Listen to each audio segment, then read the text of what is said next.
messieurs, bonjour et bienvenue dans cette édition de la mi-journée. Les titres du journal. Les préfets et maires de plusieurs communes s'imprègnent de la loi cadre relative à l'exportation d'hydrocarbures pour le Niger via Cotonou. Quel est l'intérêt pour les populations et leur rôle dans la réussite du projet? On en parle dans un instant. Les PME et PMI installés au Bénin seront désormais raccordés gratuitement à l'eau et ce dans un délai de 6 jours maximum. La décision vise à favoriser le climat des affaires pour les investisseurs. Et puis, tout comme les entreprises, les organisations de la société civile sont régies par des tests. Quel est le processus de création et que faut-il savoir des statuts juridiques des ONG au Bénin? Plus de précisions dans cette édition.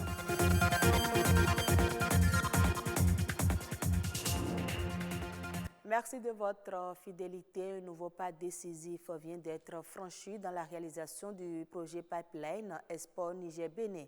Dans la mise en œuvre de ce géant projet d'exportation d'hydrocarbures via Cotonou, les maires des communes bénéficiaires du Bénin et les préfets se sont imprégnés du contenu de la loi qui encadre la construction et l'exploitation du dit projet. C'était à la faveur d'un atelier organisé mardi à Cotonou. Quelques maires et préfets nous exposent à travers ce reportage que je vous invite à suivre l'intérêt du projet et le rôle des populations dans sa réussite. Long de 2085 km, dont 667 sur le territoire béninois, le pipeline Export Niger-Bénin est un grand réseau de transport d'hydrocarbures que le Niger ambitionne construire. Le pays choisit le Bénin pour la construction et l'exploitation du pipeline qui va servir à transporter à grande distance et en grande quantité son pétrole brut vers les côtes de l'Atlantique. On est en train de parler d'un projet important, d'un projet export entre le Niger et le Bénin. Il s'agit d'un projet, n'est-ce pas, de pipeline qui va vraiment drainer assez de ressources financières, mais également assez de ressources humaines. Des ressources humaines seront sollicitées au Bénin comme au Niger pour la construction du pipeline qui va d'ailleurs traverser près d'une vingtaine de communes entre Malanville et Sémékodi. Chacune des communes va bénéficier de la réalisation d'ouvrages socio-communautaires. Mais avant le démarrage des travaux, les autorités communales invitent les populations à collaborer. Si je prends le pipeline de Bemereke sur 80 km, forcément ça va traverser des champs, des rivières, des forêts, et peut-être des plantations, et même peut-être certains villages qui sont éloignés. Parce que si je prends le cas des Peuls qui habitent toujours en brousse, ça peut les affecter. Ça peut affecter carrément un village où ils sont obligés de se déplacer. Donc j'attends un accompagnement, c'est-à-dire une compréhension très poussée de ce que va être ce projet-là et de ce que va être l'impact positif de ce projet-là sur notre économie et qu'ils acceptent le dédommagement qu'on va leur proposer afin que le projet soit réalisé. La réalisation du pipeline Export Niger-Bénin aura une capacité de transport de 4,5 millions de tonnes de pétrole brut par an, soit 35 millions de barils. 8 stations de pompage doivent être construites, dont 6 au Niger et 2 au Bénin. Ici, les maires dont les communes sont bénéficiaires et les préfets prennent connaissance du projet. C'est pour nous amener à poser des questions, à lever nos inquiétudes pour que, en retour, nous puissions déjà au prochain conseil informer nos conseils communaux et après répandre la nouvelle au niveau des populations pour les sensibiliser afin qu'il y ait vraiment un accompagnement positif. Pour qu'il y ait un accompagnement positif de la part du Bénin, population, autorités locales et communales, cadre technique à l'opérationnel, tous constituent sans nul doute la cheville ouvrière du projet. Un projet qui pourra stimuler d'autres investisseurs privés à choisir la destination Bénin. Un Un reportage signé Patrick Adiagbodjo. Le climat des affaires est de plus en plus prometteur pour les investisseurs. Après la gratuité du raccordement à l'électricité, les PME et PMI se voient désormais soulagés pour tout raccordement à l'eau. Le raccordement est désormais gratuit et le délai passe dorénavant de 12 jours à 6 maximum. Plus de détails dans ce reportage de Rodrigue Babagbeto. Pour les petites et moyennes entreprises PME et les petites et moyennes industries PMI, c'est sans nul doute un soulagement de plus. Le raccordement à l'eau au Bénin ne coûte désormais presque rien. Suivant une étude de cas qui avait été faite en amont, il y a 2 types de compteurs qui répondent aux besoins des PME-PMU, ce que nous appelons le calibre 15 et le calibre 20.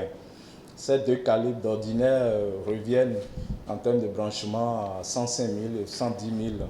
Donc en tout et pour tout, aujourd'hui, au lieu de payer 110 000, il n'y a que 2 400 plus 12 000 qui relèvent des droits de timbre et la caution sur consommation. Une réforme parmi tant d'autres désormais mise en place par le gouvernement est présentée ici à cette rencontre avec les hommes des médias. En plus de cette gratuité, la demande de raccordement est désormais possible en ligne. Aussi, le délai maximum de raccordement passe-t-il d'environ 12 jours auparavant à 6. Cependant, pouvoir jouir de toutes ces offres au Bénin est lié à quelques conditions. Il faut que la PME-PMI en donne vraiment la preuve qu'elle en est une. Et deuxièmement, qu'elle soit propriétaire de ces locaux, en tout cas à travers un permis de construction, même si ce n'est pas encore établi, si il donne la preuve que c'est en cours d'établissement, nous prenons déjà action là-dessus pour pouvoir avancer.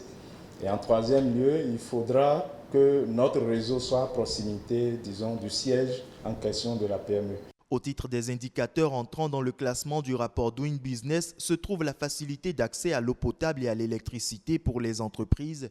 Le Bénin peut rêver aujourd'hui d'une évolution dans le classement prochain. On a constaté que ce sont les PME et PMI qui emploient plus dans nos pays, dans nos économies, qui créent plus de la richesse et qui ont besoin d'être soulagés.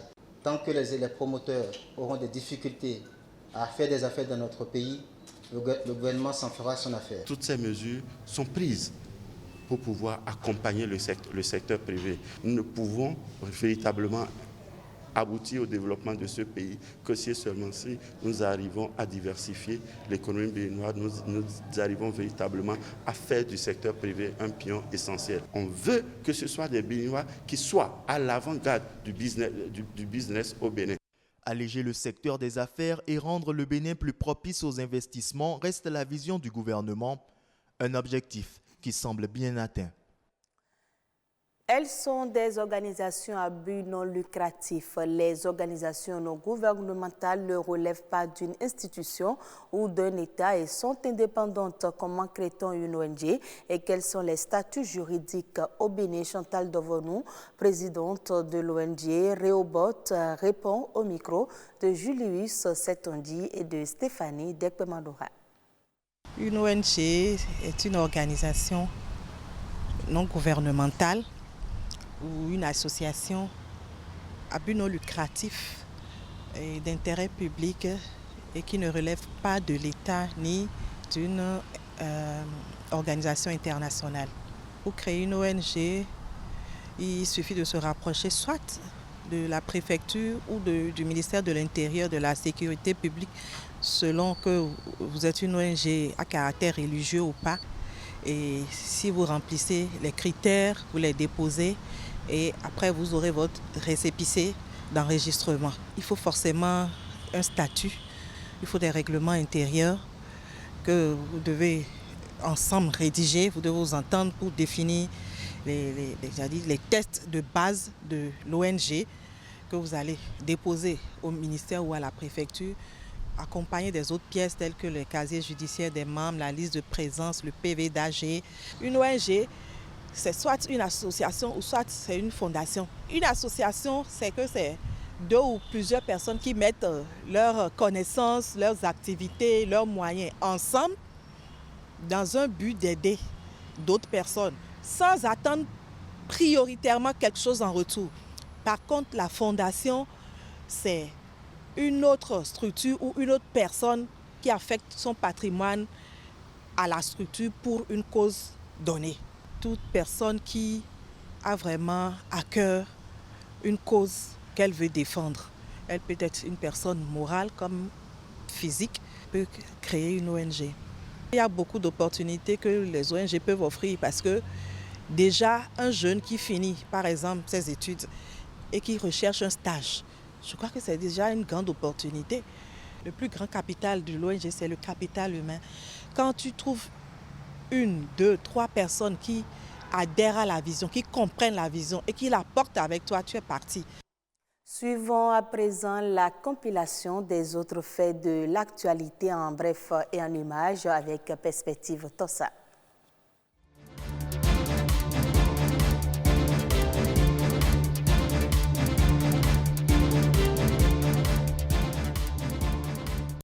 Le ministre de la Santé a adressé ce mardi 3 mars 2020 un communiqué à l'endroit de certains voyageurs et des citoyens béninois. Dans ce communiqué, il incite les citoyens à signaler les voyageurs venant des pays touchés par le coronavirus. Plusieurs voyageurs en provenance des pays touchés par l'épidémie du coronavirus usent de manœuvres pour échapper au dispositif de contrôle. C'est pourquoi il appelle à une prise de conscience individuelle et collective et à une veille générale.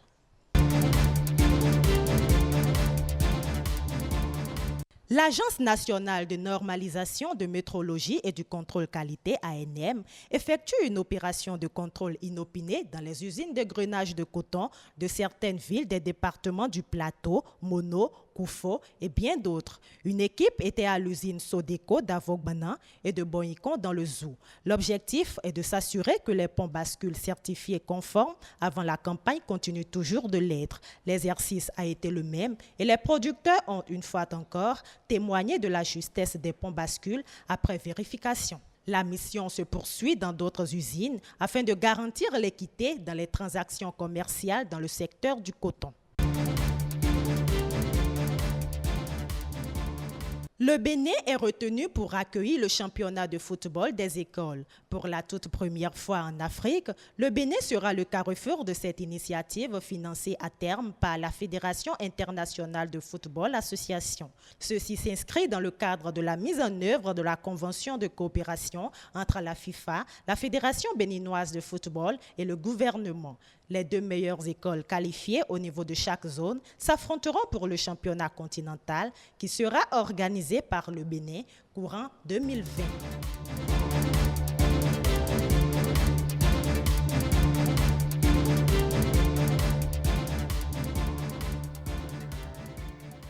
Hors du Bénin, l'économie sud-africaine est officiellement entrée en récession pour la 2e fois en 2 ans. C'est ce qu'a annoncé l'Office national des statistiques de l'Afrique du Sud. Cette situation est due au recul des activités dans 7 des 10 principaux secteurs de l'économie sud-africaine pendant l'année écoulée.